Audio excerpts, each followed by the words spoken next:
Amém. Amém. Nós estamos chegando no final de setembro, vai começar outubro, e outubro é o mês da reforma, não é? E vai fazer 502 anos da reforma. E um pessoal lá do Chile me pediu para escrever um artigo sobre algo a respeito da reforma. Eles estão editando um trabalho e eles pediram se eu podia escrever um artigo sobre a obra de Lutero, A Escravidão da Vontade. Eu fiz isso, né?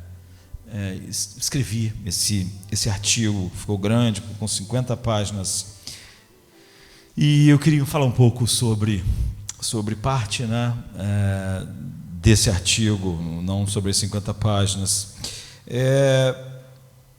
Eu lembro que li A Escravidão da Vontade a primeira vez quando eu tinha 15 anos de idade. Nada podia ter sido mais impactante na minha vida. Depois disso, eu li o livro inúmeras vezes. Não sei quantas vezes. Mas no coração da teologia de Martinho Lutero estava a convicção. Não algo que as pessoas dizem crer só para daqui a pouco dizer que isso não importa se isso não. Estava a convicção de que os seres humanos são totalmente dependentes da graça onipotente e soberana de Deus. Sabe, isso estava no coração e profundamente enraizado na sua teologia, que o homem tem essa dependência da graça onipotente e soberana de Deus para nos resgatar da escravidão da vontade. E Deus faz isso criando e cumprindo decisivamente todas as coisas, todas as inclinações para crer, para ter fé e para continuar vivendo a vida cristã, o que seria a santificação, que todas as coisas necessárias Deus cria decisivamente no coração de quem Ele salva. E o debate do século XVI sobre a liberdade da vontade versus a escravidão da vontade não foram periféricos na reforma, mas o coração da reforma. É sobre isso, essencialmente, que ela o debate sobre o livre-arbítrio estava no cerne da reforma. É isso que Lutero acreditava e é por isso que a reforma aconteceu.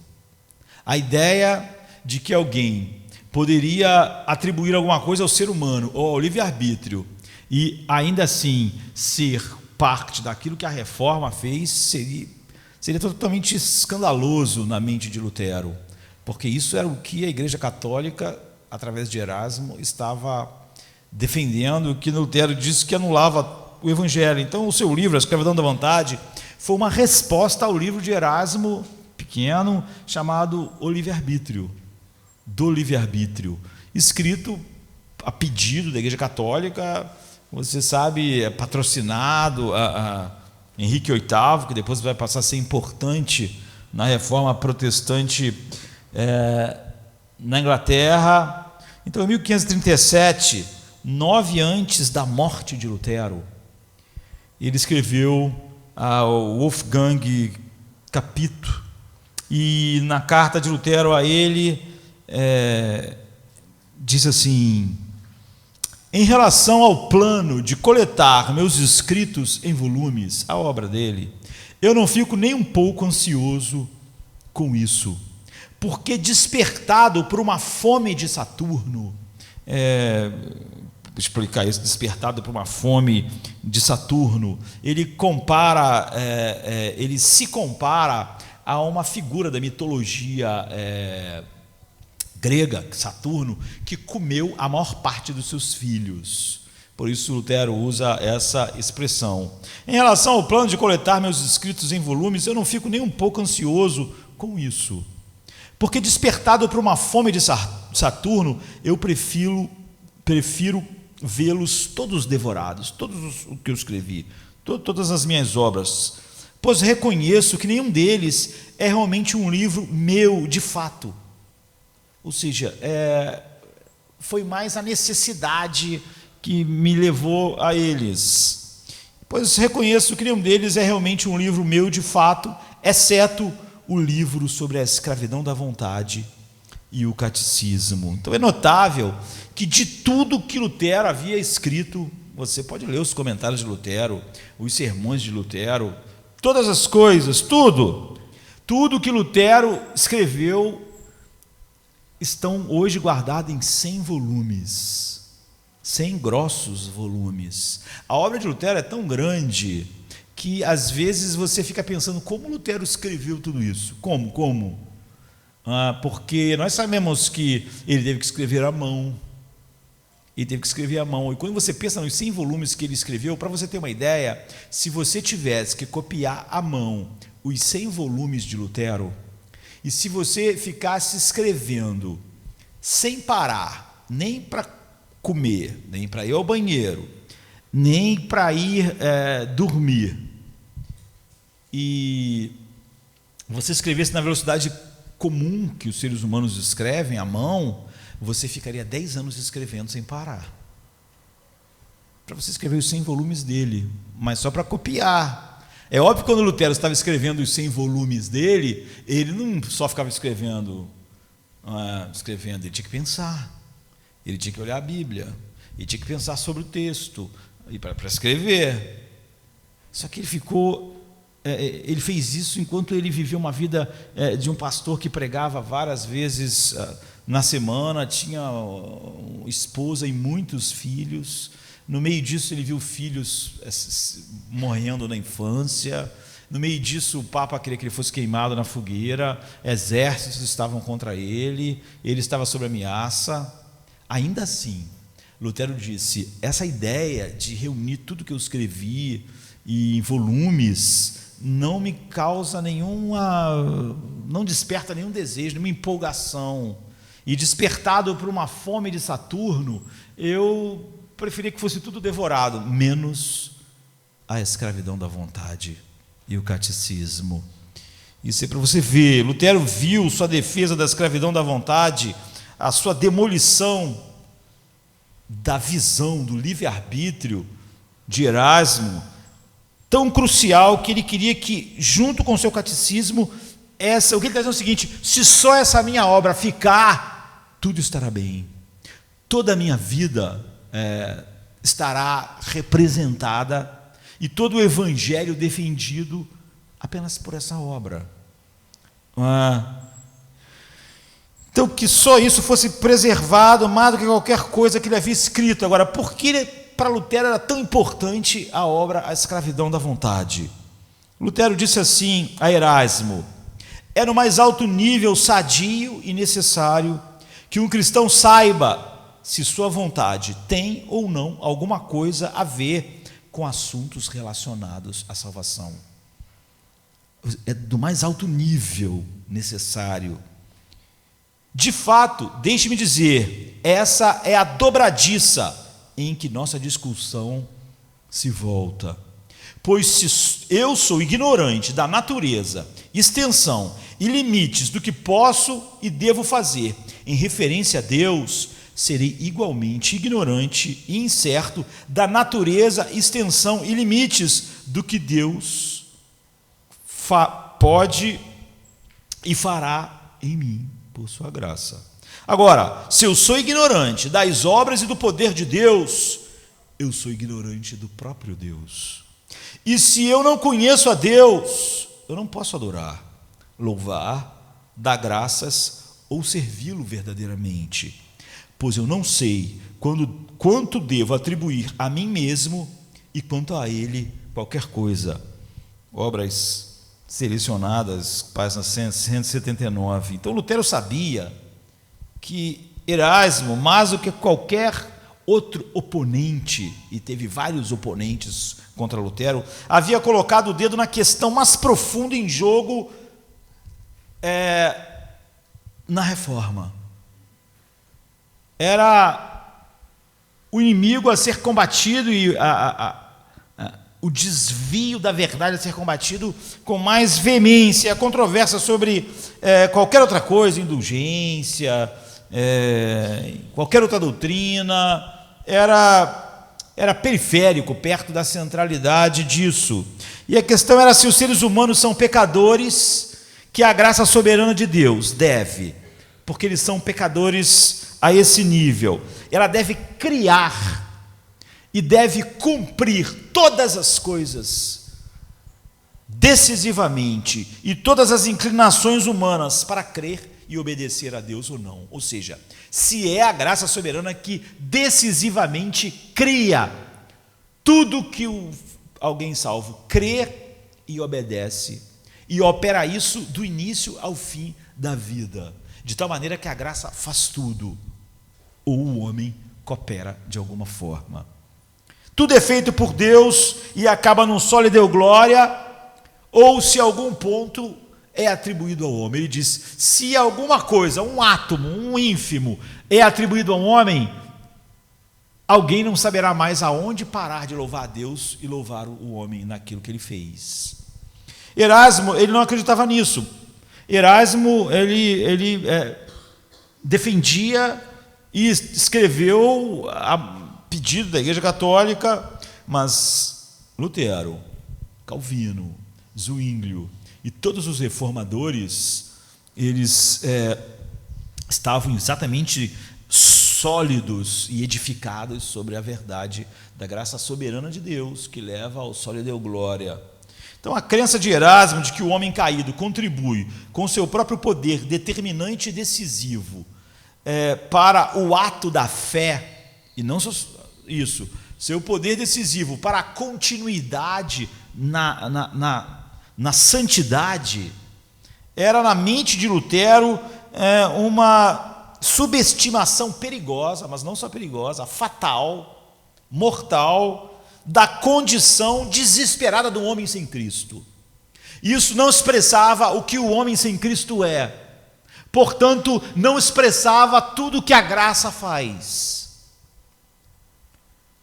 Na avaliação de um dos maiores biógrafos e comentaristas de Lutero, sobre o debate de Lutero com Erasmo, que escreveu um livro chamado Lutero e Erasmo, ele diz, no final do dia, Lutero poderia manter a grande resposta anselmiana, que na verdade é de Anselmo de Canterbury, quer dizer, a pessoa mais importante da igreja na Inglaterra. Ele nasceu em 1033, morreu em 1109, quer dizer, 500 anos antes de Lutero, mas tem uma obra interessante que influenciou Lutero. Então ele diz assim, no final do dia, Lutero poderia manter a grande resposta anselmiana. Você, e foi o que Lutero falou para Erasmo, ecoando Anselmo, você não considerou a gravidade do pecado. Você não entendeu a extensão do pecado. Você não entendeu o que o pecado fez. Portanto, você não pode entender o que Cristo fez na cruz.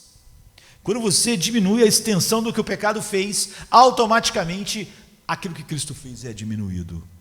A cruz é diminuída, a graça é diminuída, e como Deus fez tudo, como Ele mesmo diz, para a glória da sua graça, você perde a razão pela qual Deus faz todas as coisas. E Lutero acrescentaria, o fracasso em ver a gravidade dos nossos pecados e a profundidade da nossa corrupção e a escravidão da nossa vontade, se desmarcada, se tornará um ataque à liberdade e soberania e à glória da graça de Deus na salvação, e portanto é um ataque final ao próprio Evangelho.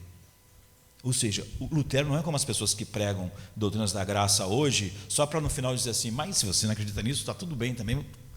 Não, está dizendo assim, se o livre-arbítrio é verdade, o homem coopera com alguma coisa, com a salvação, isso se tornará um ataque à liberdade e soberania e à glória da graça de Deus na salvação, e portanto é um ataque final ao Evangelho, não periférico, final. Então, em 1528, Lutero colocou assim, não é, no volume 3 das suas obras, na página 1376 e 1377, ele escreve assim, em 1528, eu condeno e rejeito como nada além de erro todas as doutrinas que exaltam nosso livre-arbítrio, sendo diretamente opostas à mediação e a graça do nosso Senhor Jesus Cristo. Você vê? Ele não diz, olha, as doutrinas do livre-arbítrio são algo que não faz você não ter uma visão muito boa do Evangelho. Tudo bem, não prejudica em nada. Não, ele está dizendo claramente, eu condeno e rejeito como sendo nada além de puro erro todas as doutrinas que exaltam o nosso livre-arbítrio, entre aspas. Não é? Ele bota entre aspas porque é óbvio que o homem tem aquilo que acabou sendo cunhado como livre agência, ou seja, o homem é escravo, mas é escravo na sua vontade. Ou seja, ele não é escravo porque alguém de fora obriga ele a fazer as coisas. É uma escravidão mais profunda. Não é? Então eu condeno e rejeito como nada além do erro todas as doutrinas que exaltam o nosso livre-arbítrio, sendo diretamente opostas à mediação e à graça do nosso Senhor Jesus Cristo. Como eu disse, as obras de Lutero, volume 3, passa 1376 e 1377. Não é o que acontece hoje, não é? Alguém pode até dizer assim, olha, eu prego as doutrinas da graça, as verdades da salvação soberana, mas logo depois ele vai dizer, mas essas doutrinas não são essenciais. Isso é o Evangelho, queridos. Isso é dizer, o Evangelho é essencial, é isso que Lutero está dizendo. Você nunca ia ver Lutero numa conferência de pregadores, ele e Erasmo, porque ele achava que o que Erasmo estava ensinando, como a Bíblia afirma, não era o Evangelho. Portanto, Lutero não simplesmente ia defender uma doutrina como se fosse uma doutrina bíblica, como se fosse uma ideia, mas que pudesse se juntar numa reunião como a nossa, ou num congresso, com outra pessoa que diz exatamente o oposto do Evangelho, só para aquelas pessoas que estão sentadas ouvindo pensem, o que é isso? Um disse preto, outro branco. E está tudo bem? Então o que é verdade? Isso é dizer que não existe a verdade. Se eu digo que uma coisa é preta e a outra é branca, e está tudo igual, e é óbvio que todo mundo sabe que preto e branco estão em polos opostos, então essas pessoas não se importam com o que é a verdade. Eu vejo que o que um diz contradiz o que o outro diz. Como é que os dois podem dizer isso juntos e dizer que está tudo bem? Então, por livre-arbítrio, Lutero quer dizer autodeterminação decisiva em atos de fé e obediência na salvação. Em outro lugar, nesse mesmo volume, ele diz assim, esta é minha opinião absoluta. Quem afirma que o livre-arbítrio de um homem é capaz de fazer ou trabalhar qualquer coisa em casos espirituais, sejam eles muito pequenos ou mínimos, nega a Cristo. Sempre guardei isso em meus escritos, especialmente naqueles contra Erasmo. Você vê como Lutero é contundente? Você vê como Lutero defende a verdade? Ele não faz isso só para depois botar um asterisco e dizer, olha, apesar disso está tudo bem com Cristo. Não, esta é a minha opinião absoluta. Quem afirma que o livre-arbítrio de um homem é capaz de fazer ou trabalhar qualquer coisa em casos espirituais, na sua salvação, para iniciá-la ou para dar continuidade a ela, sejam eles muito pequenos ou mínimos, ele está dizendo o seguinte, mesmo que você diga que ele coopera com um pouquinho, enquanto Deus faz muito, nega a Cristo. Sempre guardei isso em meus escritos, especialmente naqueles contra Erasmo. Ele não quer dizer que a vontade do homem é inativa. Ele quer dizer que onde quer que seja ativa na fé e na obediência, Deus é que decisivamente está criando querer e efetuar segundo a sua boa vontade. Ele não está dizendo que o homem é salvo sem crer, é salvo sem desejar, é salvo sem amar, é salvo sem escolher. Ele não está dizendo isso. Ele não está dizendo que a vontade do homem é inativa na salvação. O que ele está dizendo é que todo querer e todo efetuar é operado por Deus. Para Lutero, então, a questão da escravidão do homem ao pecado e sua incapacidade moral em acreditar em ser santo era uma questão raiz da reforma. Era o ponto central do protestantismo, porque era o ponto central na nossa salvação, a soberania da graça de Deus, que tudo fez para o louvor da glória da sua graça e para que nenhum homem se glorie, e que toda a glória fosse dada ao seu Filho, que com seu sangue comprou todas as coisas que diz respeito à vida, à piedade e todas as coisas espirituais. Então a liberdade de Deus e, portanto, a liberdade do Evangelho e, portanto, a salvação dos homens e a glória de Deus estavam em jogo. Lutero disse: se isso se é pregado outra coisa, a salvação dos homens está em jogo, porque você não pode salvar um homem. A liberdade do Evangelho está em jogo, a liberdade de Deus está em jogo, a glória de Deus está em jogo, tudo está em jogo. É por isso que ele disse, com aquela fome de Saturno, todas as minhas obras poderiam ser devoradas, menos a escravidão da vontade, porque senão nada substancial teria ficado. Portanto, Lutero amou a mensagem do seu livro A Escravidão da Vontade e atribuiu toda e tudo à liberdade, poder e graça de Deus. E para nós, uma completa dependência de Deus para a salvação e para a nossa santidade. Completa. Então, ele escreveu assim, no volume 3 das suas obras, página 1374. É verdade, ele diz, que a doutrina do Evangelho leva toda e dá toda a glória, sabedoria e justiça dos homens, ou seja, leva dos homens ou tira dos homens.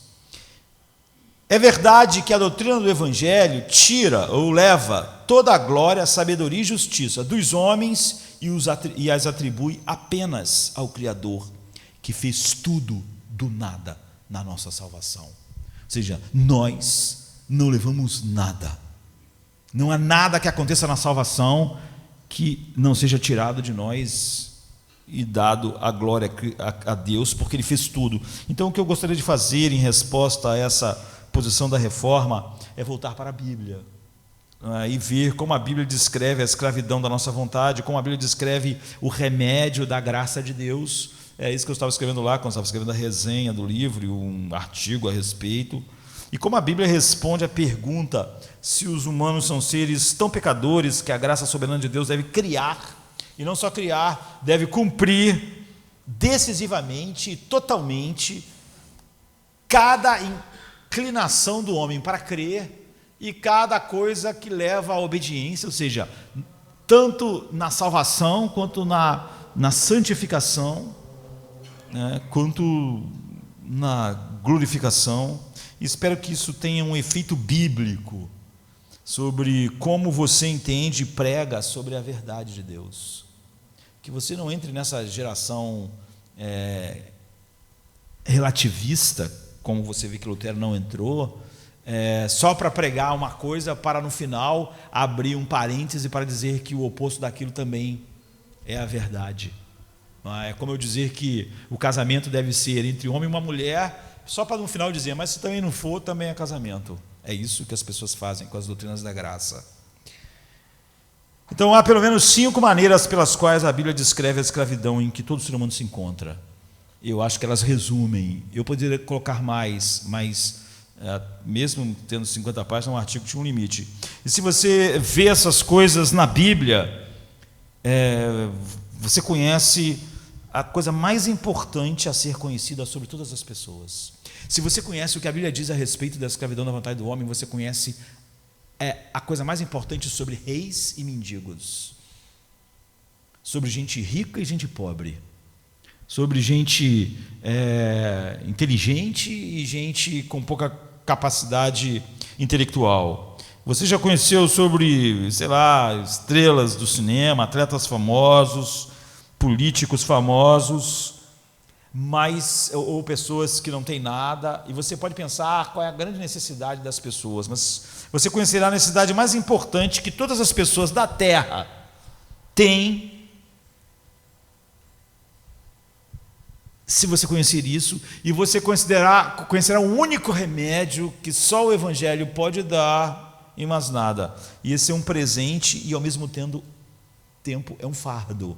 Porque se você sabe a coisa mais importante sobre todos os seres humanos e você conhece a única coisa que é a verdade para eles, você está sobre obrigação como Paulo. Ai de mim se não pregar o Evangelho.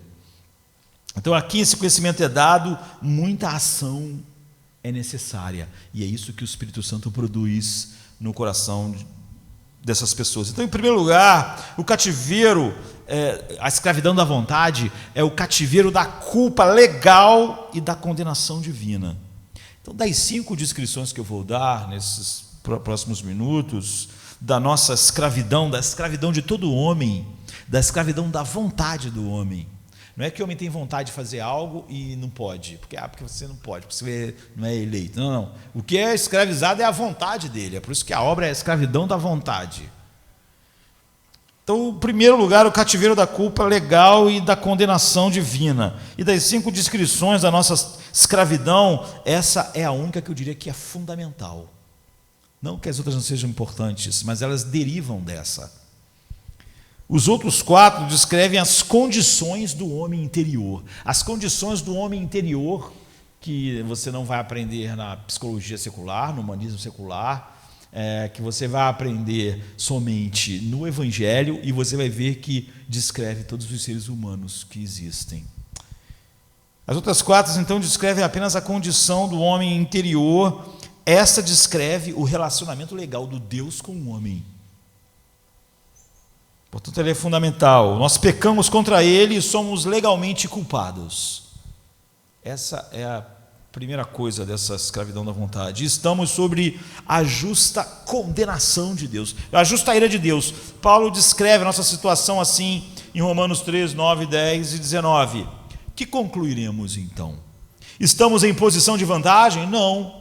Já demonstramos que tanto os judeus quanto os gentios estão debaixo do pecado. Como está escrito, não há nenhum justo, nenhum sequer. Sabemos que tudo o que a lei diz, ela não está dizendo para nós sermos salvos, não é? Sabemos que tudo que a lei diz, o diz àqueles que estão debaixo dela, da lei, da maldição da lei, que é uma escravidão, para que toda boca se cale e todo mundo esteja sob o juízo de Deus, sob a condenação. A palavra sob, debaixo, significa sobre a sentença de condenação de Deus.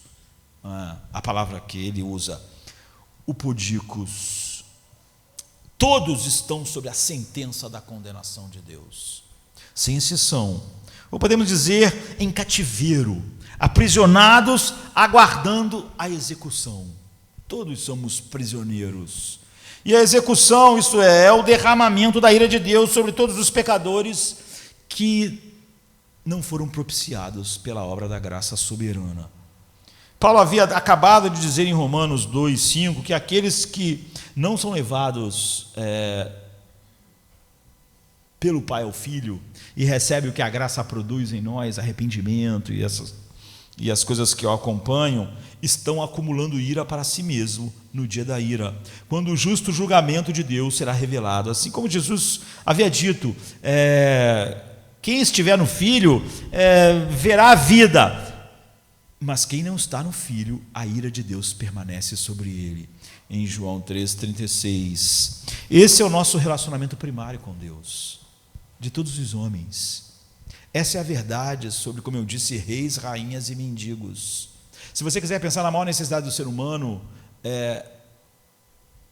é aqui e só aqui que você pode começar. Nem tudo é verdade sobre todos os seres humanos. Isso é. Todos estão sob a condenação justa e a ira de Deus. E nós zombamos. Por que estamos debaixo disso? Qual é a essência do pecado? Nós zombamos da sabedoria, da bondade, da autoridade de Deus com nossa preferência por qualquer coisa que não é Deus. Por preferirmos nós mesmos, porque somos encurvados em si, encurvados para nós mesmos, e somos encurvados para todas as coisas que não é Deus no mundo. Deus e sexo, Deus e dinheiro, Deus e entretenimento, Deus e casamento, Deus e qualquer coisa. Então há uma sentença fixa e uma justiça irrepreensível. Nós pereceremos. E isso é o número 1. A escravidão dessa condenação. A escravidão da culpa legal. A escravidão que bota todos nós debaixo da ira de Deus, sem que não haja nada que possamos fazer para não estar neste lugar. E a carta de Paulo aos Romanos é o ponto mais alto das Escrituras, não importa em que ângulo você olhe, a carta aos Romanos é o ponto mais alto das Escrituras. Lutero chamou a carta aos Romanos de o mais claro de todos os evangelhos. Você pode entender o evangelho profundamente em Efésios, mas só em Romanos você pode compreender completamente o evangelho, não é? Ele é o mais claro de todos os evangelhos, de tal maneira que Calvino escreveu assim: quem entender Romanos terá seguramente uma porta aberta para a compreensão de qualquer parte da Bíblia. E William Tyndale, que a gente pode chamar de um discípulo de Lutero, esteve com Lutero e fez na Inglaterra a mesma coisa que Lutero fez na Alemanha, traduziu a Bíblia para a sua língua, como Lutero traduziu para o alemão. Tyndale, depois de estar com Lutero e ser tocado por tudo que Deus estava fazendo na Alemanha, foi para a Inglaterra, e nós sabemos que ele traduziu a Bíblia para o inglês e foi queimado na fogueira por causa disso. E Tyndale, no prefácio aos Romanos, da sua tradução, ele ligou os dois pensamentos, assim, eu diria, de Lutero e Calvino. Ele disse: a parte principal e mais excelente do Novo Testamento é Romanos, o mais puro evangelion, ele colocou. Isso é, as boas novas chamadas evangelho, e também luz e caminho para sondar toda a Escritura e plano de Deus. Então, todas as estradas, Tyndale dizia, todas as estradas na Bíblia levam a Romanos, levam a essa compreensão final de Deus. E Tyndale continua assim: nenhum homem pode verdadeiramente ler Romanos com demasiada frequência, ou estudar Romanos, ou a carta, muito bem, pois quanto mais a carta é estudada, mais fácil se torna, e quanto mais profundamente forem buscadas, as coisas mais preciosas serão encontradas nela.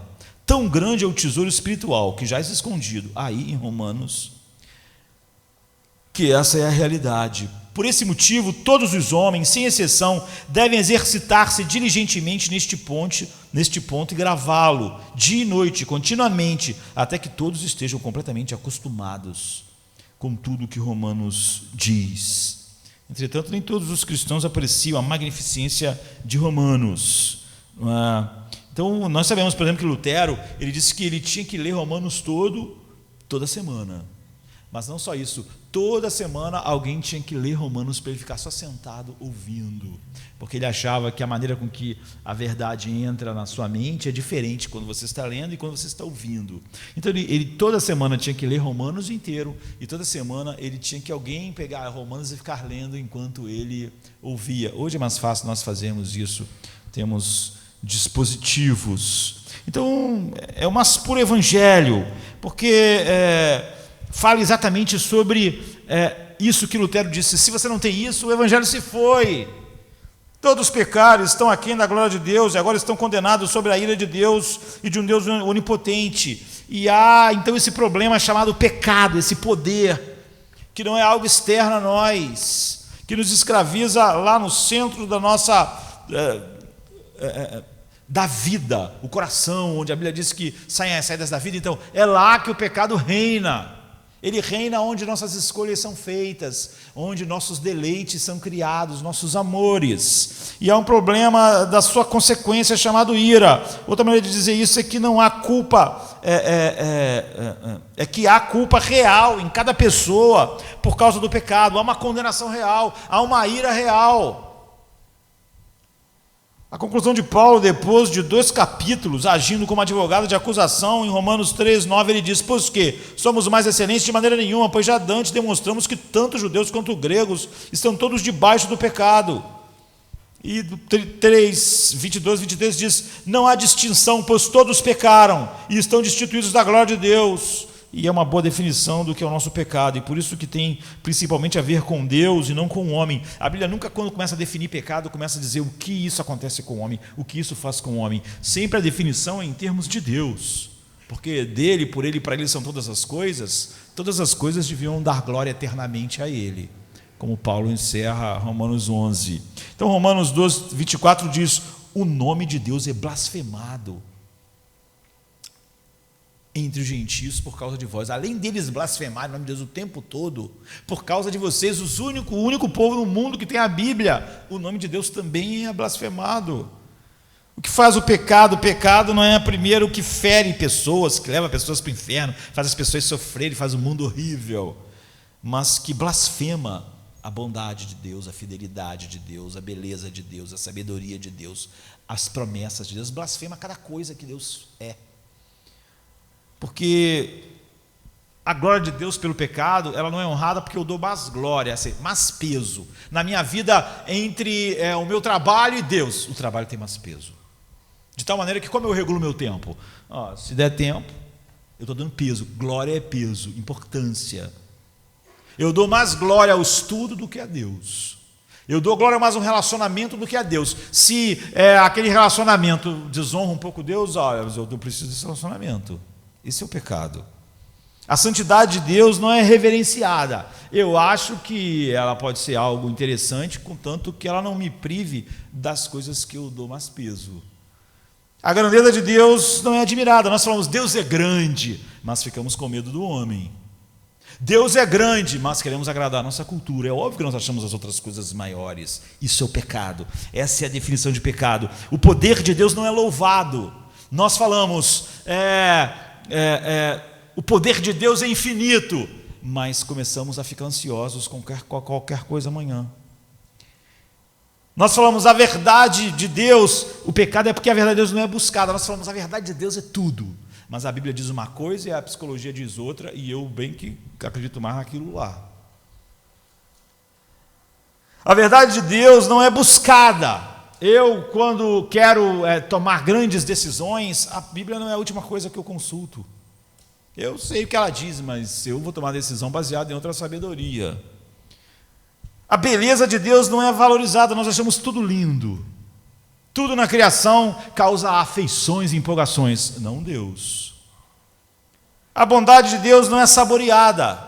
Por que não é saboreada? Porque eu tenho senso de méritos, eu tenho senso de merecimento. Então, em vez de eu acordar nessa manhã de domingo, e quando acordei perceber que não estou no inferno, e ser extremamente grato, porque é lá que eu mereci estar, eu tenho reclamações para fazer sobre esse domingo.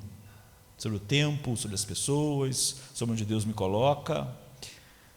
A fidelidade de Deus não é confiável para mim, isso é o pecado. Você vê, eu posso ler 1000 promessas de Deus, mas continuo com os mesmos medos. Deus diz, eu nunca te deixarei, mas está lá eu desesperado porque eu me sinto sozinho. Pecado é isso. A promessa de Deus não é confiável para mim. Os mandamentos de Deus, eles são vistos para mim como coisas que me restringem e não como aquilo que me liberta. Ou seja, eu vejo o manual do proprietário como algo que restringe. Eu queria jogar água na televisão, mas o manual diz que se eu jogar uma água na televisão, estraga. Eu acho que o cara que fez a televisão não entende. Eu sou livre para jogar água na televisão. É isso, eu não honro os mandamentos de Deus, eu acho que aquilo ali está só me atrapalhando. A televisão bem que fica muito mais interessante se eu jogar água dentro, mas o cara só está querendo me atrapalhar, me restringir, me proibindo de jogar água dentro. Eu não vejo como algo sábio. A justiça de Deus não é respeitada e eu não temo a ira de Deus. Eu sempre acho que vou ter uma desculpa para escapar.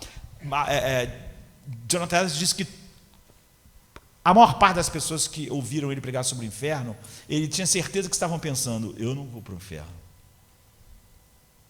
Mas ele diz, grande parte de quem me ouviu pregar foi para o inferno. Mas o nosso primeiro pensamento é que não é sobre nós. Por quê? Não é por causa da graça soberana, é porque de alguma forma eu acho que, sei lá, o céu seria um lugar não tão perfeito sem a minha presença. De alguma maneira Deus vai dar um jeito. E então a presença de Deus não é buscada, não é valorizada, porque o amor, a pessoa de Deus não é amada como devia ser amado, sobretudo. Então, ele é desconsiderado, desacreditado, desobedecido. Esse é o ultraje final. E essa é a primeira escravidão, é a maldição da lei. Estão todos debaixo dela. Você não tem como sair de lá. Não há nada que você possa fazer que tire você de debaixo da ira de Deus. Esse é o primeiro ponto da escravidão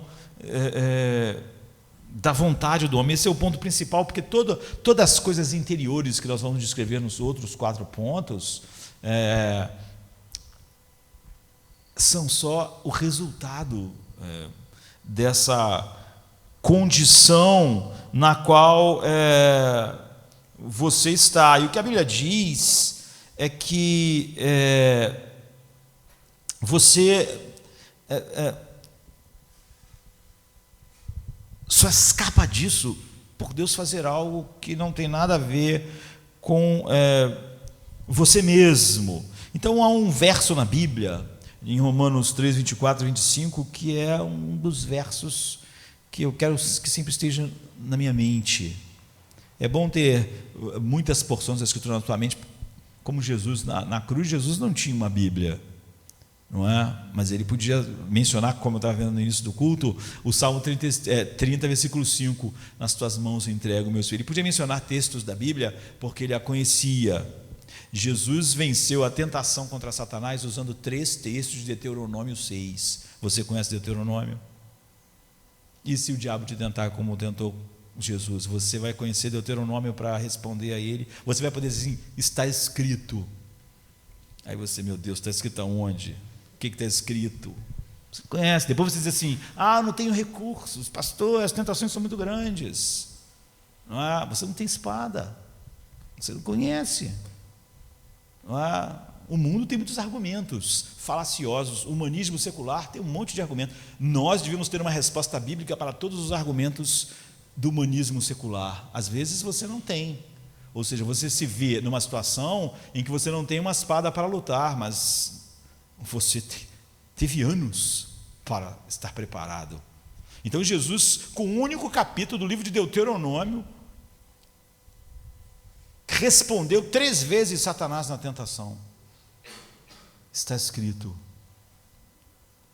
Então, aqui esse texto eu quero para sempre no meu coração, porque cada frase é fundamental. Diz assim: justificados gratuitamente pela sua graça, pela redenção que há em Cristo Jesus, ao qual Deus propôs para propiciação pela fé no seu sangue, para demonstrar a sua justiça pela remissão dos pecados dantes cometidos sob a paciência de Deus. Todas as frases são fundamentais aqui. Primeiro ele começa: justificados. Isso é precioso porque significa que Deus nos declarou justos e retos aos seus olhos por algo que nós não fizemos, não pedimos, não buscamos. Então ele diz: justificados gratuitamente pela graça. Paulo é redundante. Gratuitamente só podia ser pela graça gratuitamente, mas é assim mesmo. Ele quer que você perceba isso. Foi um dom, não foi uma coisa que você conquistou, não foi uma coisa que você fez. Você foi justificado gratuitamente pela graça, e isso é muito precioso para nós, porque significa que não podemos ganhar, não podemos conquistar, e não queríamos o que está sendo feito. Nós não merecemos, nós não ficamos retos, ou fizemos algo e Deus por isso fez isso. É a base de todo o resto aqui. Então, justificados gratuitamente por sua graça. Essa frase, por sua graça, é precioso, porque isso significa que por trás da ira de Deus há um poder maior. A maior tragédia dos homens é estar sob esse poder enorme, infinito, chamado ira de Deus. Mas há um poder, um único poder, que pode suplantar esse poder, para nos tirar debaixo desse poder chamado ira de Deus. E ele não tem nada a ver conosco. O nome desse poder é a graça de Deus. Ou seja, é um impulso no coração de Deus tão poderoso que pode mover Deus em plena liberdade soberana para que Ele quiser nos salvar da ira dele mesmo. Então, você vê que o apóstolo Paulo ele vai juntando as frases: justificados gratuitamente por sua graça, pela redenção, é a próxima coisa. Isso é precioso por quê? Porque quem era redimido? Os escravos. eram comprados da sua escravidão, redimidos. É precioso então porque significa que os nossos pecados são perdoados e nós somos livres da escravidão, resgatados da condenação à escravidão da nossa vontade. Então fica assim: justificados gratuitamente por sua graça através da redenção. E qual é a próxima frase? Que está em Jesus Cristo. Isso é precioso porque significa que o próprio Jesus, e não nós, e não a lei, é o fundamento da nossa salvação, da nossa justificação, da nossa santificação, da nossa glorificação. Tudo isso é em Jesus Cristo. Não tem nada a ver conosco. Jesus é uma rocha sólida, na qual todas as coisas que pertencem à salvação estão ancoradas, não nós. Então veja o que ele acrescenta: justificados gratuitamente por sua graça, através da redenção que está em Cristo Jesus. E a próxima frase é: a quem Deus exibiu publicamente. Isso é precioso por quê? Porque esta grande transação e resgate, redenção, e aquilo que nos libertaria da escravidão em nós, em nossa vontade, não foi feito num canto. Não foi feito num canto, em uma história mitológica, em uma parábola. Não, foi feito sobre um governador romano chamado Pilatos, sobre o rei Herodes. Foi feito na história. Deus, a quem Deus exibiu publicamente. Então fica assim: justificados gratuitamente por sua graça, através da redenção que está em Cristo Jesus, a quem Deus exibiu publicamente. O que vem depois? Exibiu publicamente como propiciação. Isso é precioso, porque significa que a ira de Deus que nós merecíamos, a maldição, a escravidão, foi removida. Cristo absorveu, Cristo propiciou Deus. Cristo propiciou a ira de Deus. Propiciação não é algo que é feito em nós, é algo que é feito, é algo que diz respeito a Deus. Ele estava irado conosco, era a sua ira infinita. Essa ira em Deus foi propiciada em Jesus Cristo. A expiação é sobre nós, é afastar de nós nossos pecados, como o Oriente está do Ocidente, é o bode expiatório ir embora para o deserto, carregando a culpa, né? Jesus fez isso também, mas a propiciação é a Deus. Ele se tornou maldição para que nós fôssemos livres da maldição da escravidão. E então Paulo acrescenta: justificados gratuitamente por sua graça, através da redenção que está em Cristo Jesus, a quem Deus exibiu publicamente para propiciação. A próxima frase: em seu sangue. É precioso porque isso significa que Cristo morreu por mim, não potencialmente. Não, ele morreu e derramou o seu sangue por pessoas que o Pai deu a ele. Ele derramou o seu sangue vital no meu lugar. Isso não era uma tentativa para, se alguém quiser tomar, isso é igual um remédio que está na prateleira. Não. Ele derramou o sangue por essas pessoas. Ele dizendo: não oro pelo mundo, oro por aqueles que me deste. Ele estava indo para a cruz. Ele derramou o seu sangue para me libertar exatamente dessa maldição da escravidão, de tudo que eu sou ao pecado, entregue ao pecado.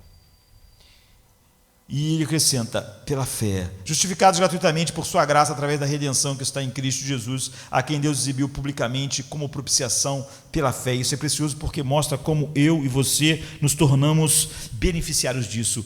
Isso não vem de vós, é dom de Deus. Nós somos salvos pela graça de Deus, nos dando a fé. Sobre isso que Lutero estava debatendo com Erasmo. É um dos dons que Jesus comprou com o seu sangue. É por isso que Lutero disse: você atribuir qualquer coisa espiritual na salvação ao homem e não a Cristo, você não tem mais o Evangelho. Nós não trabalhamos para isso, nós não recebemos como um presente. Nós não trabalhamos como isso e recebemos como um salário, nós recebemos como um presente. A fé e todas as coisas que eram necessárias. E Paulo sublinha que em Romanos 5,17, com a palavra: aquele que recebem o dom da justiça reinarão em vida por um só, Jesus. Eles recebem o dom da justiça. A justiça chegou como um dom gratuito de Deus. Assim, a justificação é o ato de Deus de nos contar-nos justos, Esse é o remédio de Deus para a nossa condenação, que nos separa da ira de Deus. E agora há também o remédio que nos liberta da contaminação, que é a santificação. É isso que Lutero diz. Tanto uma coisa quanto a outra é operada por Cristo, não pela lei, não por nós, não pelos nossos esforços, por nada. Santificação é o remédio de Deus para a nossa contaminação. Justificação é o remédio de Deus para a nossa culpa. Então, justificação não é um processo. A santificação é um processo. Mas tanto um quanto o outro é operado tão somente pela graça de Deus, operando o querer e o efetuar em nós essas coisas. Então, essa é a primeira coisa. A santificação, por exemplo, ela não vem para a lei. Se você volta para a lei, é isso que Paulo está falando aos Gálatas. Vocês começaram no Espírito e vão terminar na lei. Vocês acham realmente que a lei vai santificar vocês, que vocês vão ler a lei, tremer diante do Sinai, e então voltar para a lei e então tentarem serem santos e aceitáveis diante de Deus? Não. Você nunca volta para a lei. Você, Paulo diz, morreu para aquele marido e casou com o outro, que é Cristo. Então, como é que você se santifica? Você abraça Cristo. Você se apega a Cristo. Você confia em Cristo. Você tem Jesus como seu maior tesouro. Você tem tudo comparado a Ele sendo lixo. Você tem comunhão com Jesus, você ama Jesus, você torna Jesus a paixão final da sua vida, e isso te impulsiona a querer viver para a sua glória, para a glória do seu amado. E é assim que a santificação é impulsionada em nossos corações. É isso que o Romanos 7,4 implica. Assim, meus irmãos, vocês também morreram para a lei. Não morremos só para o pecado, morreram para a lei, por meio do corpo de Cristo, para pertencerem a outro, para pertencerem àquele que ressuscitou dos mortos, a fim de que venham a dar frutos para Deus. Você só dá frutos para Deus se você morreu para a lei. Você está livre da maldição. Você está livre da escravidão da maldição. Todas as outras coisas, como eu disse agora, as outras 4 coisas, são os efeitos internos que o pecado produz em nós. E o segundo é a escravidão do amor pelas trevas, da autoglorificação. Jesus disse assim em João 13, 19 e 20, este é o julgamento, a luz veio ao mundo e as pessoas amaram mais as trevas do que a luz, porque suas obras eram más, pois todo aquele que faz coisas más odeia a luz e não vem para a luz, para que as suas obras não sejam expostas. A escravidão do coração do homem, a escravidão da vontade que o impede de vir a Cristo, não é falta de luz. Há luz suficiente na consciência dos homens e há luz infinitamente suficiente no Evangelho. Não é isso. É que o problema não é a falta de luz, mas é o amor à escuridão. O homem ama a escuridão. Essa é a escravidão da vontade, está vendo? Ela está dentro do homem. Ele não é obrigado a pecar, ele ama pecar. Essa é a verdadeira escravidão. Você não pode abraçar como brilhante e bonito aquilo que você odeia. Se você odeia a luz, se você odeia a santidade, se o homem acha o pecado divertido, ele nunca, não porque alguém o impeça, ele nunca vai abraçar o que ele odeia. E nunca vai jogar fora o que ele ama. Jesus diz, a luz veio, os homens viram a luz, mas eles amam as trevas. Então o homem não pode, ele é escravo, ele é incapaz, ele não pode amar a luz. Agora você diz, porque alguém proíbe ele? Lógico que não. Por que você não come miolo de macaco misturado com minhoca? Você é livre. Por que você não ama? Por que você fica enjoado e vomita? Por que você é tão contra a sua natureza que se dissesse, olha, a coisa certa para fazer é você amar isso de todo o coração. Se o cara botar um revólver na minha cabeça, é até capaz de eu comer. Não é? Mas amar de todo o meu coração, eu não posso. Jesus diz, a luz veio, os homens amam as trevas. O homem é incapaz, você vê, ele é escravo, ele não pode. Não é uma questão de usar o seu livre-arbítrio, a sua força. O homem, como eu disse, ele tem livre agência, ele faz o que ele quer fazer, mas ele ama o pecado, ele odeia a luz.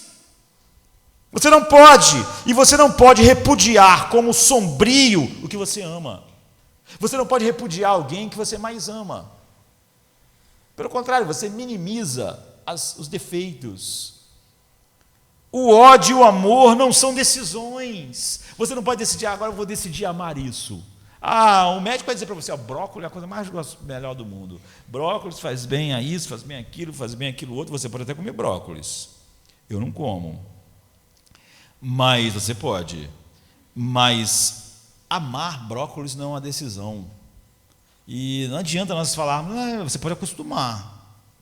Não é? Pegue um bebezinho, e dê um limão para ele chupar.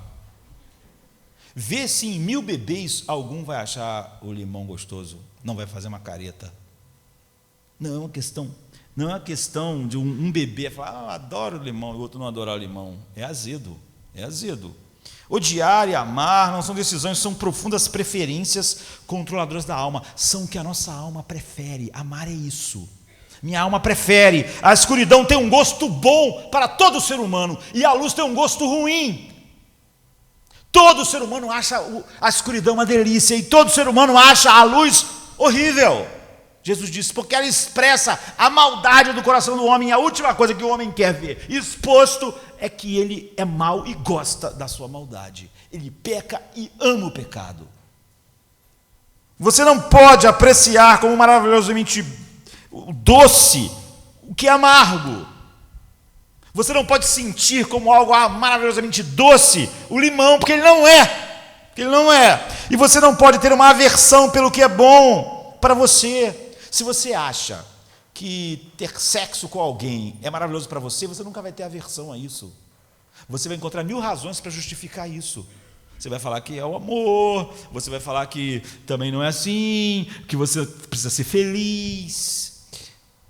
Essa é a verdadeira escravidão.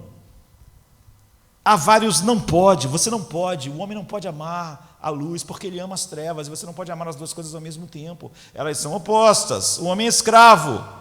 É o tipo de inabilidade no qual você é culpado.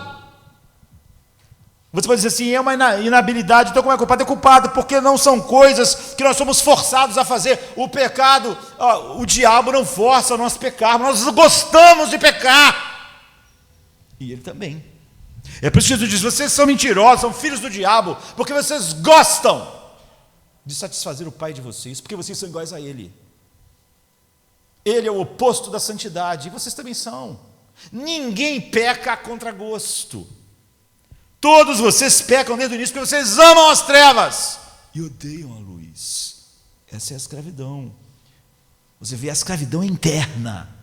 Ninguém, nem o diabo, nem o mundo, ninguém obriga o homem a pecar. Ele peca porque quer.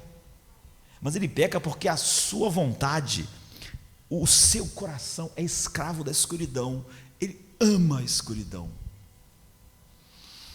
E isso só diz quão terrível é o coração do homem. Porque se alguém falar para você assim, olha, eu matei vários bebês, eu assassinei e tal, você pode ficar pensando em 1000 coisas, mas se essa pessoa diz para você assim, eu não posso parar porque eu amo fazer isso, você não vai pensar, então ela não é culpada, porque se ela ama, então você vai pensar pior, como ele pode amar isso? Eu pensei só que ele tinha feito isso, agora ele está dizendo que ele ama isso, que isso é uma coisa que ele ama fazer. Isso não torna menos culpado, torna, ao meu ver, mais monstruoso o fato de que ele ama fazer isso, que ele precisa disso e que ele se alegra com isso.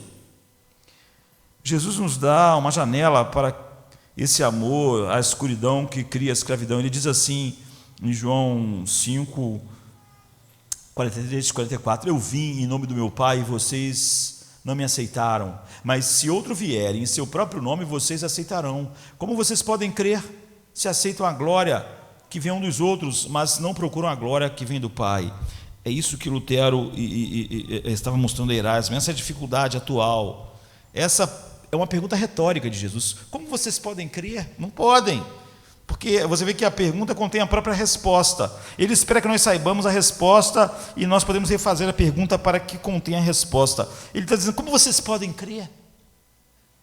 Você não pode crer quando recebe a glória de outro homem e não busca a glória que vem só de Deus. Se você busca a glória de qualquer outra coisa e não só de Deus, você nunca pode crer. Por quê? Não pode, ele diz, você não pode. Porque pronunciar sobre eles tal servidão, vocês são escravos, vocês não podem crer. Porque vocês buscam a glória um dos outros e não a que só vem de Deus. Porque o amor deles pela autoexaltação torna impossível o amor para Cristo. Jesus está dizendo o seguinte: um homem que deseja qualquer glória que não vem só de Deus, odeia a autoexaltação de Cristo, porque vai ter que atribuir a ele toda a glória da salvação, por exemplo. E é por isso que muita gente se diz cristãos tem dificuldade com essa doutrina, porque atribui tudo a Cristo e nada a mim. Entre eu e um cara no inferno, a única diferença é Cristo. Está errado. Porque qual é a minha parte? Você vê, é o que ele está dizendo. Gente, assim não pode crer.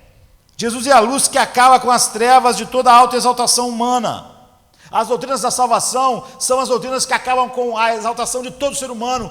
1 Coríntios diz o quê? Ele escolheu assim os piores, os que nada são, para que ninguém se glorie, para acabar com isso. Mas vocês gostam de aceitar glória um dos outros e ter glória para vocês. Então Jesus diz: é impossível vocês crerem, porque vocês têm essa escravidão. Por isso Lutero disse em 1528: eu condeno e rejeito como nada além de erro todas as doutrinas que exaltam nosso livre-arbítrio, sendo diretamente opostas à mediação, à graça soberano do nosso Senhor Jesus Cristo. Em outro lugar, como eu disse, esta é a minha opinião absoluta: quem afirma que o livre-arbítrio de um homem é capaz de fazer ou trabalhar qualquer coisa em casos espirituais, sejam eles muito pequenos ou mínimos, nega a Cristo. Sempre guardei isso em meus escritos, especialmente naqueles contra Lutero. Mas você ama mais a glória do homem do que a glória de Deus, portanto você não pode enfrentar a luz dele e dizer: em mim só tem maldade, do início ao fim. E se alguma coisa boa vai iniciar a salvação, vai continuar a salvação e vai terminar a salvação, tem que ser algo feito totalmente por Deus. E como ele não deve nada a mim, tem que ser totalmente por graça soberana. E se ele não fizer, estará tudo bem. E não é verdade que alguém vai querer isso, porque nós amamos as trevas e não podemos odiar o que nós amamos. É muito ameaçador para o que Jesus está dizendo o seguinte: a verdade é tão ameaçador para o que você ama, que você nunca vai crer. O que você mais ama como um ser humano caído é a glória para si mesmo. E a verdade diz que você não tem nenhuma.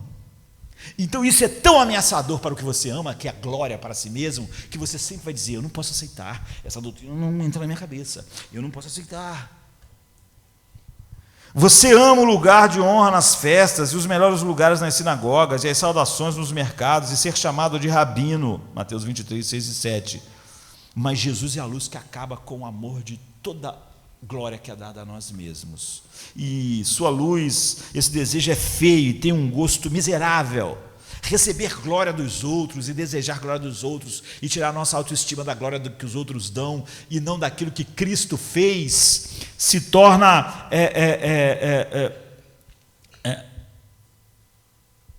algo totalmente detestável à luz do Evangelho, e nós não gostamos. Nós não gostamos. Portanto, desde que você ame mais a exaltação do eu do que só a exaltação de Deus, você nunca vai poder provar que Cristo é bom. Por isso que Paulo diz: não tem Cristo.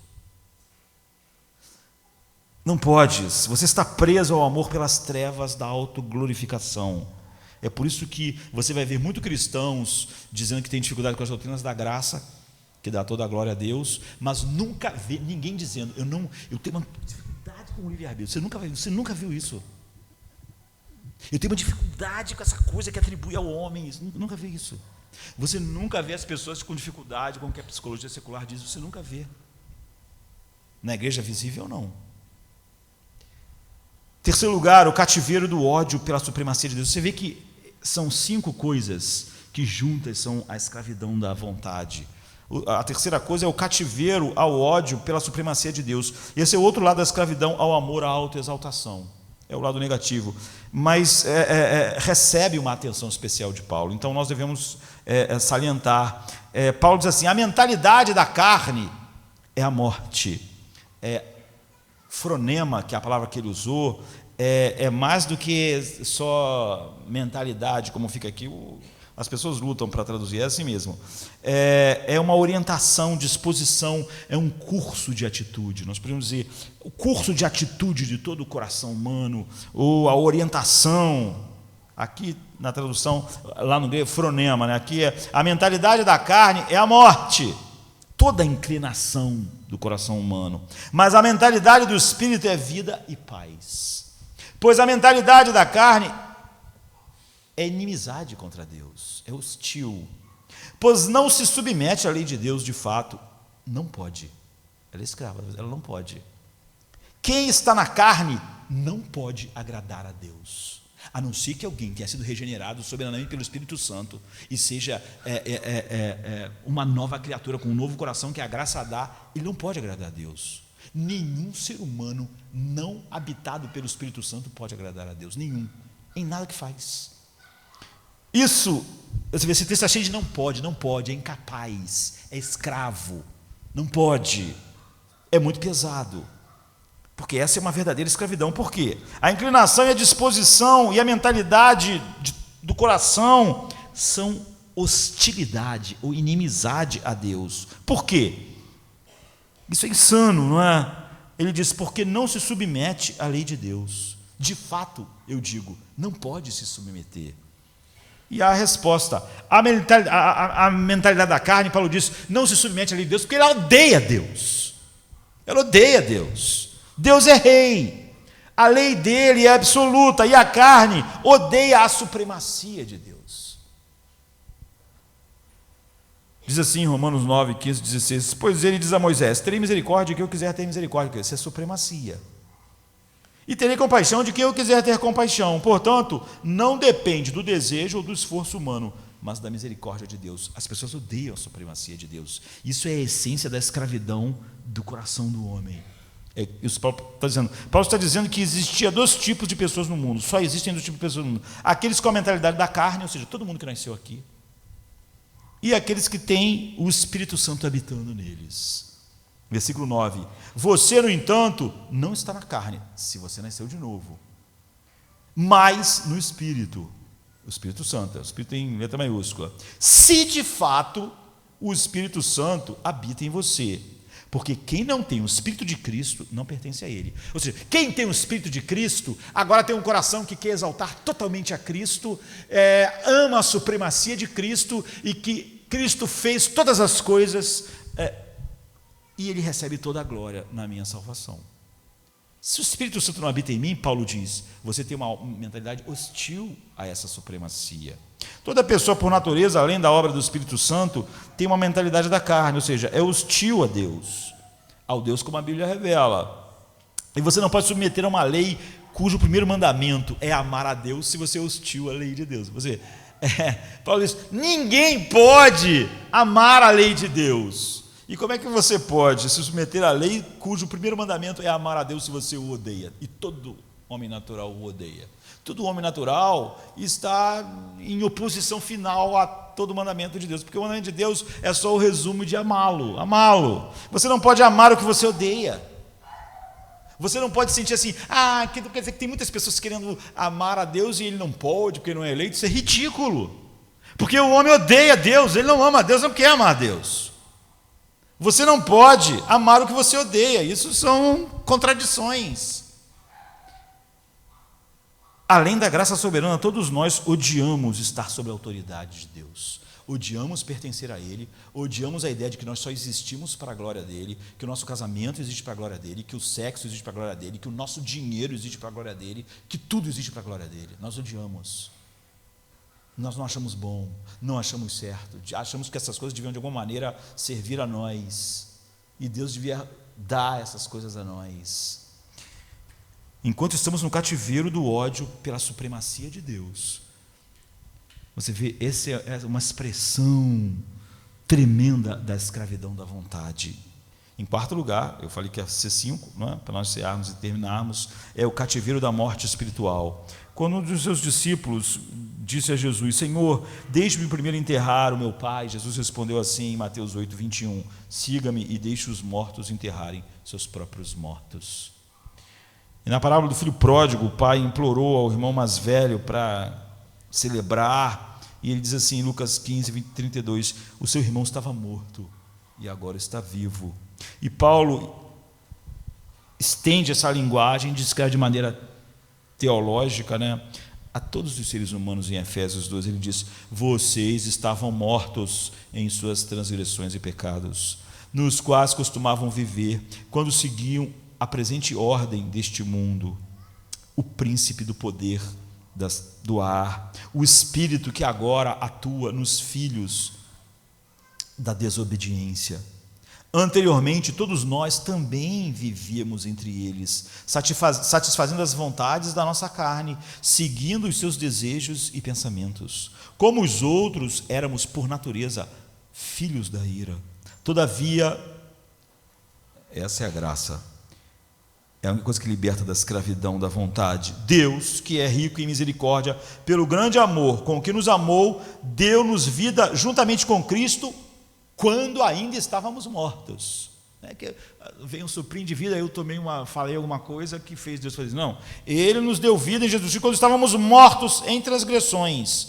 Isso é tão grande que Paulo para o seu raciocínio e diz: pela graça sois salvo. Efésios 2, de 15. Então, a parte da graça vivificante, toda a humanidade está morta. E dizer que o morto está com vontade de ficar vivo e alguém está impedindo ele é ridículo. Você já foi a enterro. Tem parente que fica falando com o morto. Não posso ficar sem você, levanta, volta para casa. Dizer que o morto está bem ouvindo e pensando: não vou voltar não. Estou achando melhor aqui. É ridículo, é ridículo. Não é que o morto quer e não consegue. O morto não quer nada. Não é? Toda a humanidade segue o príncipe das potestades do ar, todo em sua morte espiritual. Todo mundo segue o príncipe das potestades do ar. Toda a humanidade é filho da desobediência. Essa é a nossa verdadeira natureza antes da conversão. Toda a humanidade está em sintonia com os desejos da mente, do coração, da carne de Satanás. É o que a Bíblia diz. Por natureza, nós vivemos em sintonia com os desejos da carne, com todos os desejos que excluem Deus, que não se interessam por Deus, que não se interessam pela supremacia e pela glória de Deus. Todos. Por natureza somos levados pelo curso do mundo, por natureza somos liderados pelo príncipe das trevas. Desobediência não é só a nossa escolha, é a nossa natureza. Essa é a escravidão da vontade. Ela não é só a desobediência, não é as coisas que você está fazendo. Desobediência são os frutos da tua natureza. E em todas essas ofensas e pecados, nós estamos espiritualmente mortos, totalmente incapazes de sentir um impulso. Morto no sentido, é óbvio que eu estou vivo por pecado. Eu estou morto para qualquer impulso que diz: Deus é valioso. Deus é muito mais valioso que isso. Isso aqui é lixo perto da grandeza e da beleza de Deus. Você está morto para isso. Você está morto. Em quinto lugar, a escravidão da vontade é a escravidão da cegueira da glória de Cristo. Em 1 Coríntios 2, 6 e 8, Paulo diz que transmite uma sabedoria, mas ele diz: mas não a sabedoria desta era, ou dos poderosos desta era, os chefes da cultura, que estão sendo reduzidos a nada. Pelo contrário, nós falamos da sabedoria de Deus, do mistério que estava oculto, o qual Deus preordenou antes do princípio das eras para a nossa glória, ou seja, daqueles que Ele abriu os olhos para ver. Nenhum dos poderosos dessa era o entendeu, pois se tivessem entendido, não teriam crucificado o Senhor da glória. Por que eles não entenderam essa sabedoria de Deus? Porque eles não viram a glória de Cristo. Paulo responde no versículo 13 e 14: nós transmitimos isso em palavras, não ensinadas pela sabedoria do homem, que ele tinha dito. Ele diz: delas também falamos, não com palavras ensinadas pela sabedoria humana, mas com palavras ensinadas pelo Espírito Santo, interpretando verdades espirituais para os que são espirituais. Quem não tem o Espírito Santo não aceita as coisas que vêm do Espírito de Deus, pois lhe parecem loucura, e não são capazes de entendê-la, porque elas são discernidas espiritualmente. 1 Coríntios 2, 13 e 14. O homem natural, que acusação abrangente à raça humana aqui. O homem natural, qualquer pessoa sem o Espírito Santo, ou qualquer pessoa menos o Espírito Santo, a pessoa natural não aceita as coisas do Espírito de Deus. Agora, por que não? Porque você não pode aceitar como sábio aquilo que você já acha que é loucura. Você não pode ver um homem comendo lixo e achar: porque sabedoria, que homem incrível. Você não pode. O que você acha loucura, você não pode achar sábio. E se tudo existir para a glória de Cristo, é uma loucura para você, e se você existir, se tudo que você é e tem existir para a glória dele, isso é loucura para você. Você não pode desejar isso. Porque você não pode aceitar como sábio o que você vê como tolice, como idiotice. Você não pode amar com todo o seu coração e ter afeições profundas por uma coisa que você acha idiota. E o homem natural só pode ver a sabedoria em qualquer coisa que não tem nada a ver com a glória de um Messias crucificado, para o qual toda a sua vida deve glorificar. Tais coisas que Paulo diz são loucuras, ele diz, para ele.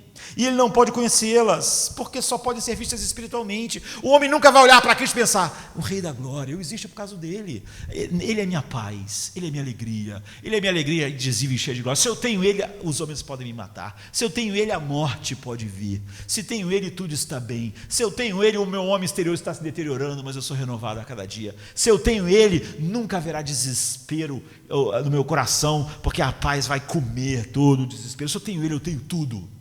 Nunca vai dizer isso é loucura para ele. Cristo não tem nenhuma importância.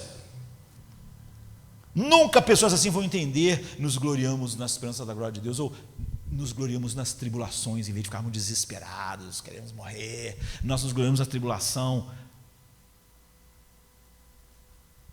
Paulo diz: isso é loucura para quem não pode ver espiritualmente. Quem não pode ver espiritualmente só vê a vida. Ele pode dizer que é cristão, mas ele só vê a vida, ele fica desesperado como todo mundo. Ele não se gloria na tribulação.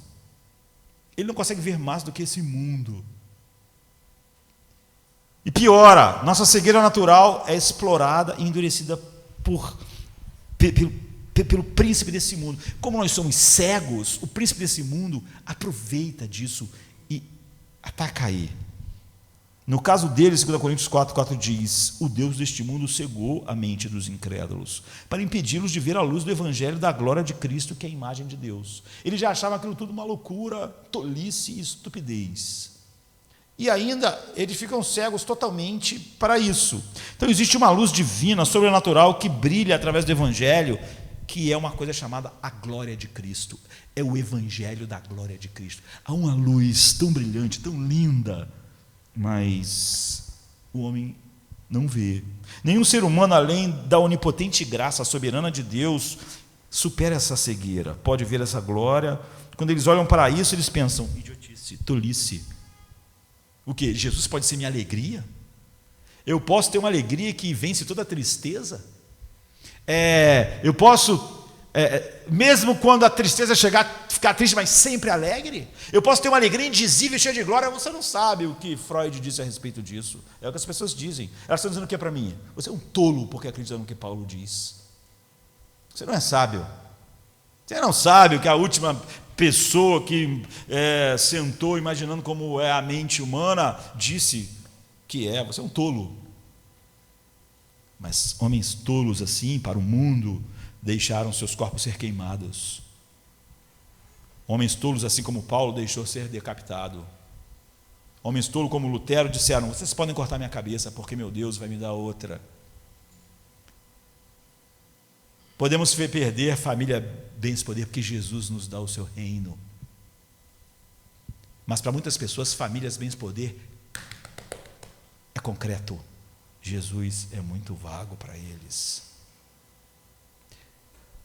Essa é a nossa escravidão quíntupla. Essa é a escravidão da vontade. Nenhum homem sai dela, quer sair dela, ama ela. O cativeiro da culpa legal e da condenação divina. Primeiro. Segundo, a escravidão do amor pelas trevas, da autoglorificação. Terceiro, a escravidão do ódio pela supremacia de Deus em tudo. Quarto, a escravidão da morte espiritual. Quinto, a escravidão da cegueira para a glória de Cristo. E o que é a glória de Deus? Apesar de toda a nossa culpa, apesar de todos os nossos amores perversos e ódio a Ele, apesar de todo o nosso ódio à sua autoridade e supremacia, de toda a nossa morte final à doçura de Deus, de toda a nossa, tanto quanto o morto não pode experimentar um pudim, nós não podemos experimentar nada de Deus bom. Mas é óbvio que quem está morto em pecado não está morto para o pecado, está morto para Deus.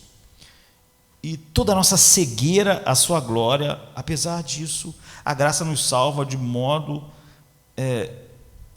contra os nossos próprios desejos com os quais nós amávamos, vivíamos e nos deleitávamos, e nos liberta dessa escravidão.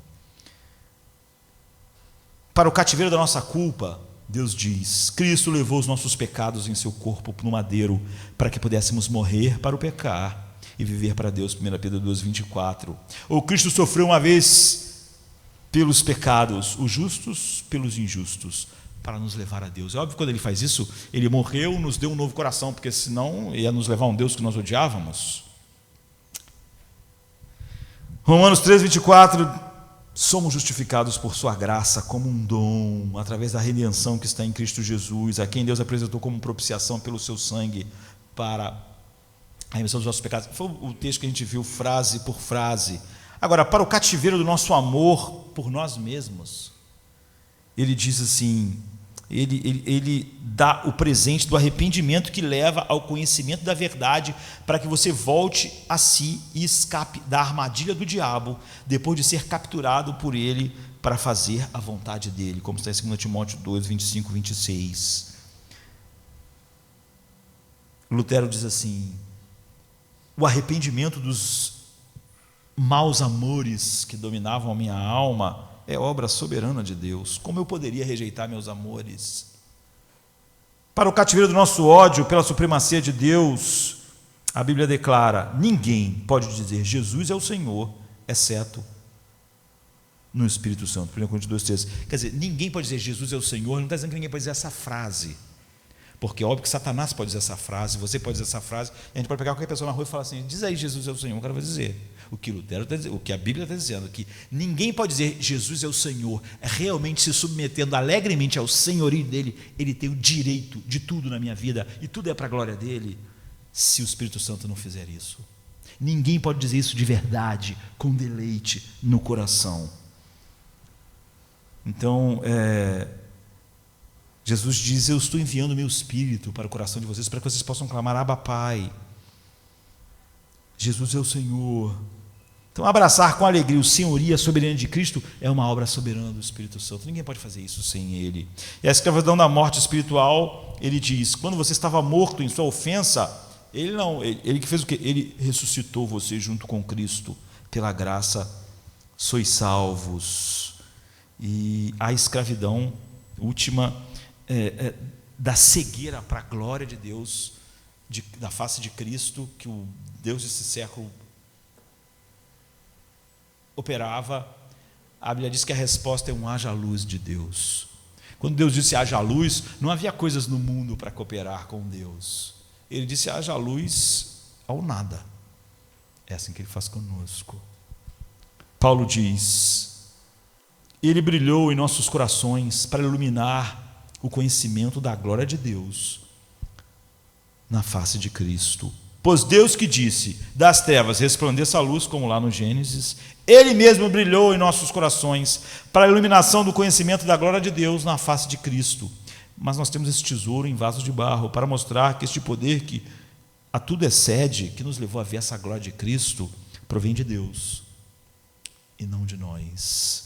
2 Coríntios 4, 6, 7. Se você vê Cristo crucificado e ressuscitado como a coisa mais gloriosa, mais preciosa, pela qual você vive, e tudo o resto é esterco perto disso, e tudo que você tem, corpo, vida, relacionamentos, amigos, casamento, filhos, existem só para a glória dele,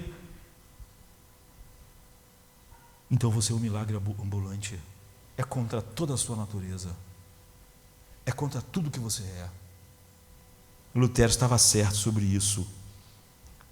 Ele diz: a menos que sintamos o poder, a penetração e o perigo eterno da escravidão da nossa vontade, não veremos, nem saborearemos ou cantaremos a glória da graça soberana de Deus.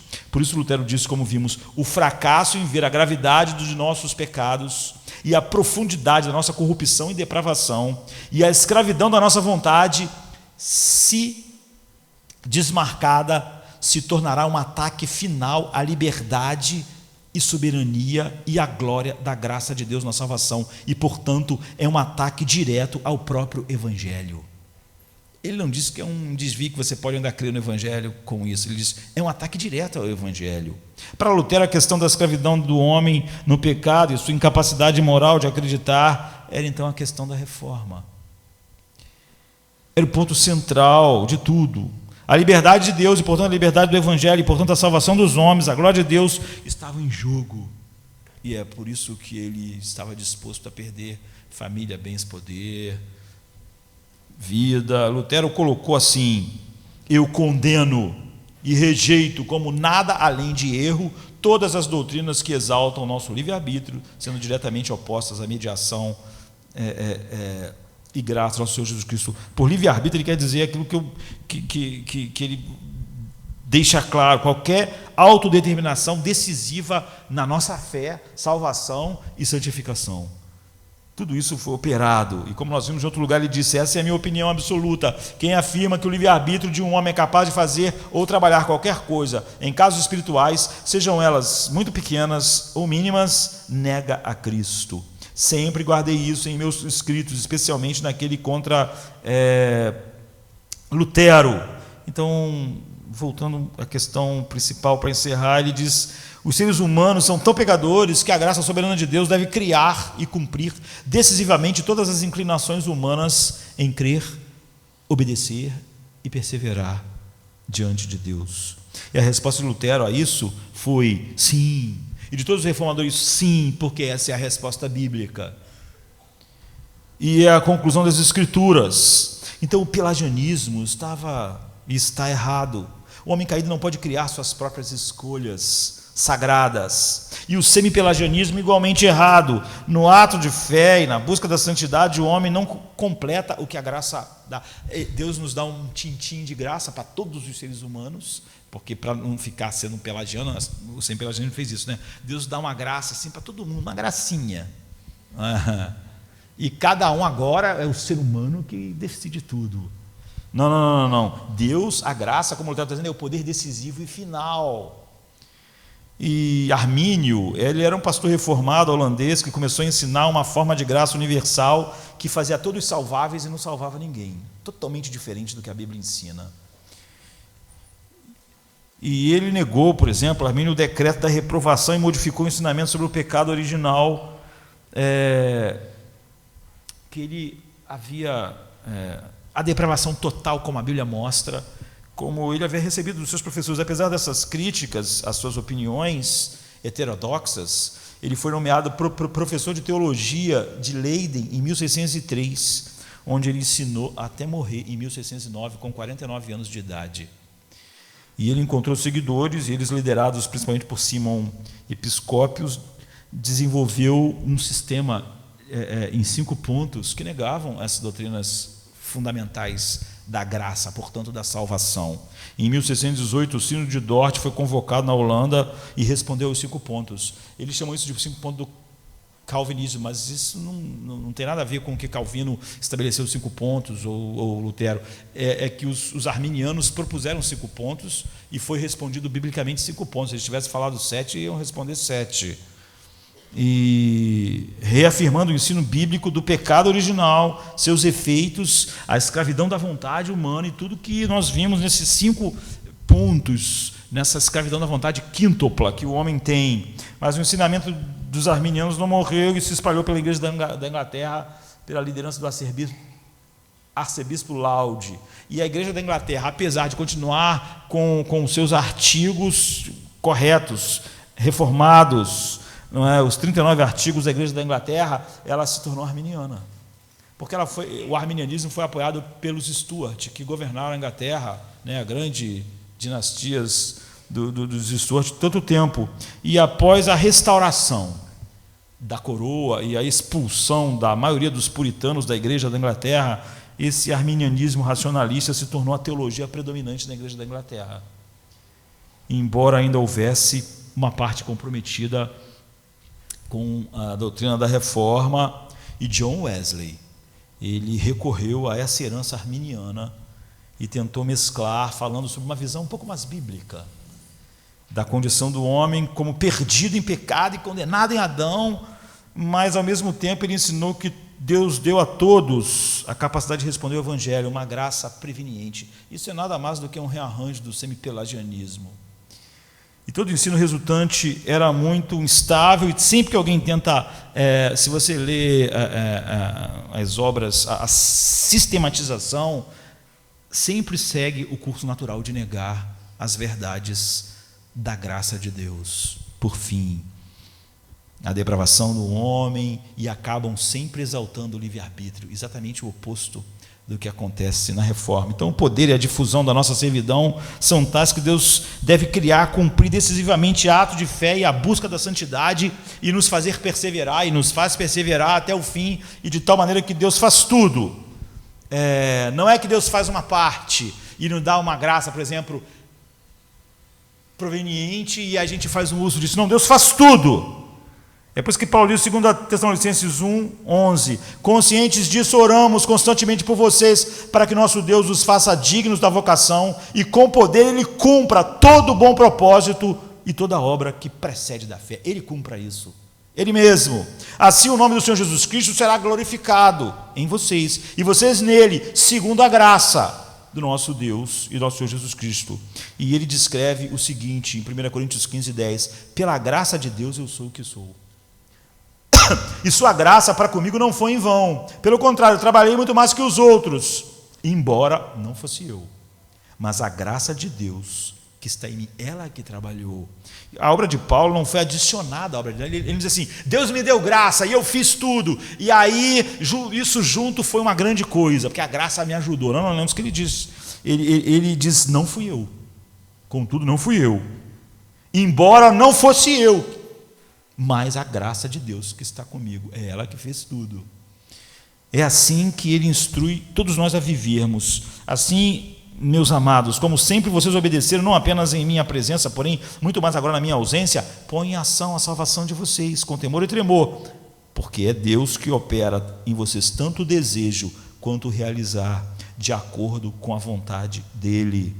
Filipenses 2:12 e 13. Ele está dizendo aquilo, quando Jesus diz para o paralítico, levanta e anda, ninguém diz, está vendo, o paralítico tinha o livre-arbítrio de levantar, ele só precisava de uma ordem. Não, todo mundo sabe que o paralítico andou porque a ordem fez ele andar. Nosso trabalho não é adicionado ao trabalho de Deus. Não existe graça que vem e nos auxilia, e aí nossa parte é adicionada de Deus. Deus faz tudo. Contudo, não eu, mas a graça. Nosso trabalho é obra de Deus. Você vê, nosso trabalho não é adicionado à obra de Deus. Lutero está dizendo para Erasmo, nosso trabalho é a obra de Deus. Nós fazemos, nós amamos, nós corremos para Cristo, mas isso não é somado ao que Deus faz, isso é o que Deus faz. Nossa fé não é somada ao que Jesus fez, nossa fé é o que Jesus fez.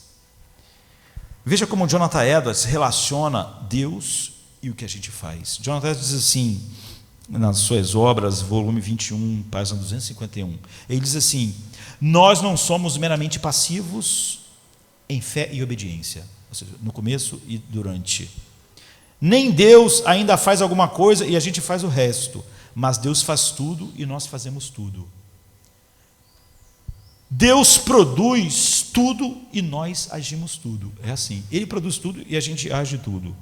Pois é isso que Ele produz, os nossos atos. Ele produz nossa fé, Ele produz nossos desejos, Ele produz nossas afeições, Ele produz seus frutos. E Jonathan Edwards continua, Deus é o único autor e a fonte adequados, nós somos apenas os atores adequados. Somos sob diferentes aspectos totalmente passivos e totalmente ativos. O que diz é o seguinte, Deus age o milagre em nós. O paralítico anda, quem está andando? É o paralítico, mas Deus está agindo o andar dele, está causando o andar dele. Se você, e nós vamos tomar a ceia rapidamente e encerrar, se você não está no cativeiro da culpa, se você não está no cativeiro da morte de verdade, se você não está no cativeiro da cegueira, se Jesus, a supremacia de Jesus é o que domina o seu coração, se a beleza dele enche o seu coração de gozo, paz, se agora você ama a luz, se você se deleita mais em exaltar a glória de Deus, ainda que isso te custe qualquer coisa, se você ama a autoridade dele e a autonomia de Deus de fazer o que quiser com o que é dele, se você vê e aprecia a glória de Cristo no Evangelho como o maior tesouro do universo, Você deve tudo isso, Lutero diz, à graça soberana de Deus. Não apenas porque Deus deu um impulso, sabe quando você dá um impulso assim, dá um empurrão para a pessoa pegar? Então, dá um empurrão num defunto. Você só vai fazer o defunto cair ali, se é que você tem força para dar esse empurrão no defunto. Não. A graça não é uma coisa que nos deu um impulso para ver se a gente pegava no tranco. Não é? Deus deu, Ele não deu um impulso à nossa vontade morta e esperou para ver se ela ia pegar. Você não estava afogada demais, com autodeterminação, como John Wesley quer ensinar. Aí deu para todo um homem, alguns o carro pegou e outros continuou afogado. Mas porque desde aquele dia até a eternidade a graça de Deus será supridora, decisiva de tudo que nós somos, do nosso querer e do nosso efetuar. Irmãos, é um erro colossal pregar apenas a nossa liberdade, a nossa nova identidade, e não que a graça é um poder que continua, que muitas pessoas têm feito isso agora. Eu sou salvo pela graça, mas minha vida é igual de todo mundo, eu não tenho paz, não tenho alegria, não tenho nada, porque a graça, ela produz o querer, o efetuar, produz os frutos, o Espírito continua em nós, fazendo nós nos deleitarmos em Cristo, é Ele que produz a alegria, o amor de Deus foi derramado em nossos corações pelo Espírito que foi dado a nós, sem o conhecimento da sua antiga escravidão e da sua dependência diária radical. Como se você acreditar e souber como o pecado te dominou e criou todas as suas afeições, e tudo que você era simplesmente aquilo que o pecado é em todo homem, você só então vai entender tudo que a graça é, tudo que ela faz, tudo que ela produz, e como tudo isso é a operação de Deus. A graça de Deus não será glorificada como deveria, e Jesus Cristo será de fato verdadeiro Cristo negado, se isso não é como a Bíblia expressa. É por isso que Lutero, então, e foi assim que eu encerrei lá o artigo, acaba dizendo: o fracasso em ver a gravidade do nosso pecado e a profundidade da nossa corrupção e a escravidão da nossa vontade, se desmascarada, se tornará um ataque. Se desmarcada, se tornará um ataque à liberdade, soberania e à glória da graça de Deus na salvação, e portanto é um ataque final ao próprio Evangelho, não é uma coisa periférica. E ele diz em 1528: eu condeno e rejeito como nada além de erro todas as doutrinas que exaltam nosso livre-arbítrio, entre aspas, sendo diretamente opostas à mediação e à graça do nosso Senhor Jesus Cristo e ao Evangelho. Volume 3 das suas obras, página 1376. Portanto, ele amou a mensagem do seu livro, a escravidão. Ele disse assim: todos os outros podem ser destruídos. E disse: é verdade que a doutrina do Evangelho leva toda a glória, a sabedoria e justiça dos homens e atribui tudo apenas ao Criador, que faz tudo em nossa salvação do nada. E ele diz a Lutero: é no mais alto nível sadio e necessário que um cristão saiba se sua vontade tem ou não alguma coisa a ver com assuntos relacionados à salvação. De fato, deixe-me dizer a você, Erasmo, essa é a dobradiça em que nossa discussão se volta, e a verdade está: pois se eu sou ignorante da natureza, extensão e os limites do que posso e devo fazer com referência a Deus, serei igualmente ignorante e incerto da natureza, extensão e limites de Deus, do que Deus pode e fará em mim. Agora, se sou ignorante das obras do poder de Deus, eu sou ignorante do próprio Deus e não o conheço. E se eu não conheço Deus, não posso adorar, louvar, dar graças a Ele, servi-lo ou verdadeiramente ser salvo por Ele, pois não sei quanto devo atribuir a mim e quanto atribuir a Deus. Lutero, ele não pregou um evangelho só para no final dizer que outra coisa podia ser o evangelho. Lutero podia dizer com Paulo: se outro evangelho for pregado a não ser esse, seja anátema. Vamos ficar de pé. Come to me, you